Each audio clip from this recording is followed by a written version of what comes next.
هذا الفيديو لإصلاح عطل الباب أو خطأ الباب الدور ER. الماركة طبعا LG بهذا الماركة البيوزي لوجيك 10 كيلو ونص جرام. هذه الماركة LG فيها عطل اللي هو إذا جيت تشغل مثلا أي شيء هنا، نقول زي كذا، نيجي نشغل فيعطينا مشكلة إن إيش الباب أو خطأ الباب اللي هو شايفينه زي كذا. فهذا المشكلة في إيش؟ المشكلة الحساس الداخلي. في قطعة هنا اللي هي مغناطة أو مغناطيس، لازم القطعة هذه مع الوقت خلينا نقفل الصوت بس. مع الوقت هنا القطعة المغناطيس شوفوا كيف تصير تتآكل، تصدي، تخرب مع مرور الزمن. فهنا معانا طبعا ما عليكم من الملابس، هنا معانا أنا فاكها طبعا من أول، هنا مسمار، طبعا هنا مسمار، طبعا نفكها، وهنا كلبسات تفكها من هنا ومن هنا. نيجي هنا نشوف ايش الموجود، نحصل ايش، اوريكم الاشكالية فين.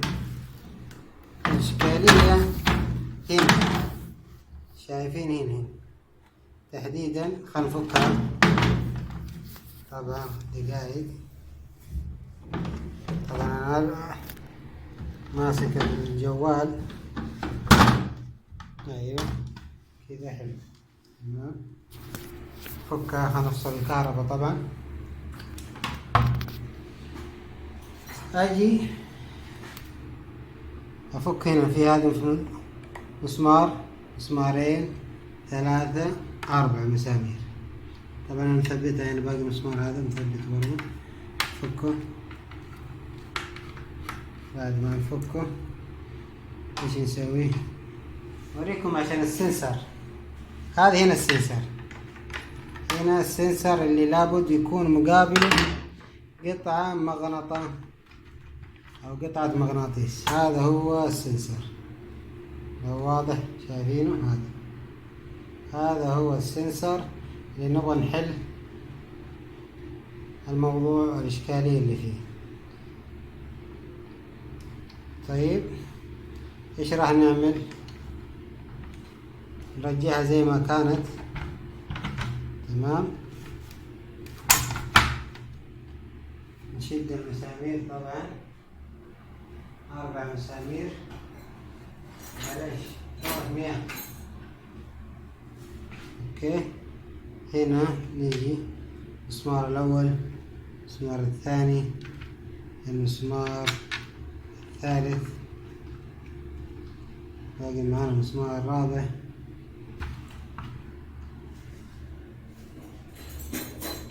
المسمار الرابع، ونشدها.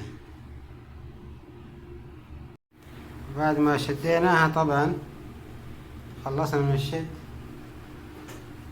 ايش نعمل؟ نجيب قطعة مغناطيس. عندك اي قطعة مغناطيس؟ أنا طبعا معي قطعة مغناطيس هنا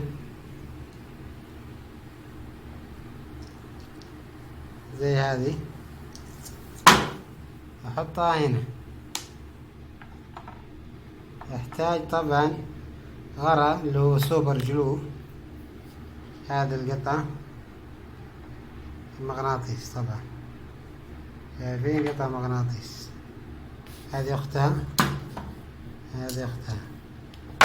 نحتاج قطعة مغناطيس ونوضعها قدام السنسر هنا، شايفين قدام السنسر. إذا حطيناها قدام السنسر نحط لها غرة سوبر جلو ونثبتها. نغريها ونرجع لكم. طبعا لازم نحط له غرا يكون قوي.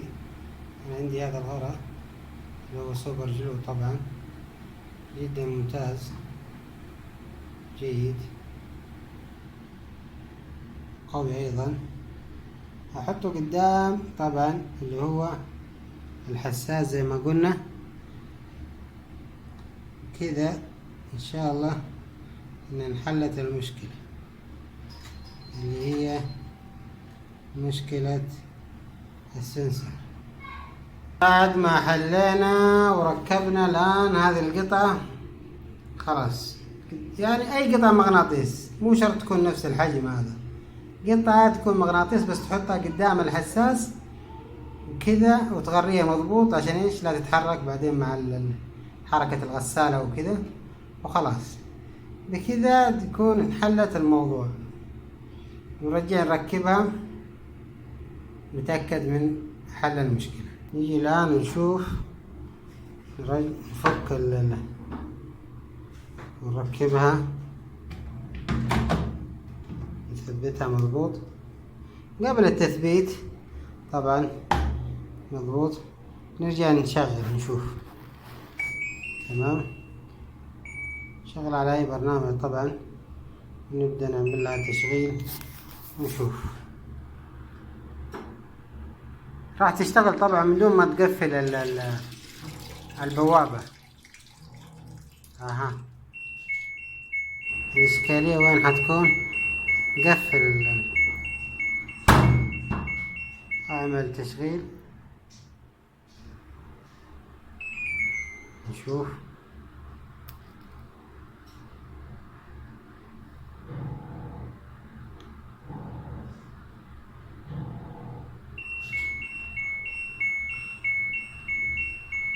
نعمل ننتظر خلينا نشوف الحل. شوفوا يا اخوان الحين شغالة بس الباب طبعا مفتوح. حتى لو سكيت الباب تمام. إشكالية هنا في القطعة اللي هنا خلاص انتهت. أنا عندي المغناطيس هذا شايفين.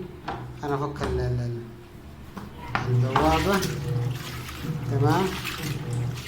إشكالية وين راح يصيح الآن تمام. القطعة هذه بس تجيبها تحطها هنا خلاص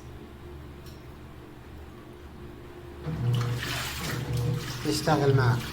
شايف كيف؟ يعني نحتاج ان نثبت القطعة هذه من الداخل قدام السنسر كذا نحل المشكلة. سواء خليت الباب مفتوح او مقفل هذه القطعة راح تحل المشكلة.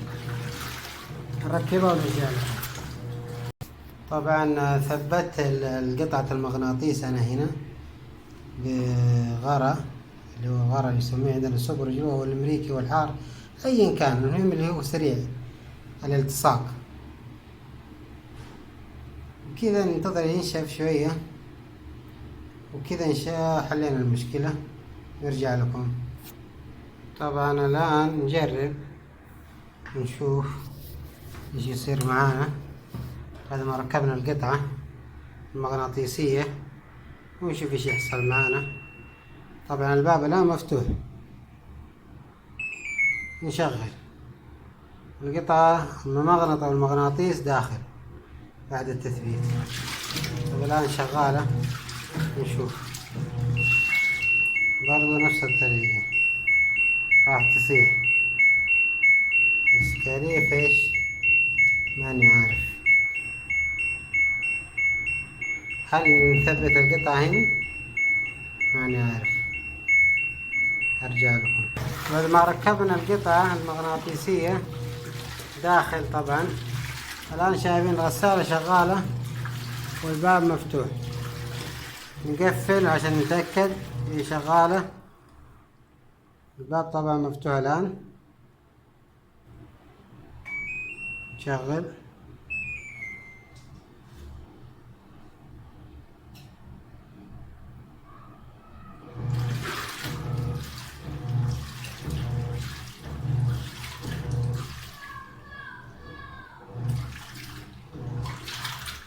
طبعا حلت المشكلة الآن. طبعا الباب مفتوح، سواء مفتوحة أو مقفلة راح تعطينا نتيجة مرضية، إن خلاص الآن القط هنا المشكلة. إذا قدرت تحل المشكلة من هنا يكون أفضل. تفك البوابة هذه وتغير المغناطيس اللي هنا، بكذا تحل بدال ما تفك هنا طبعا وتركب القطعة الداخلية.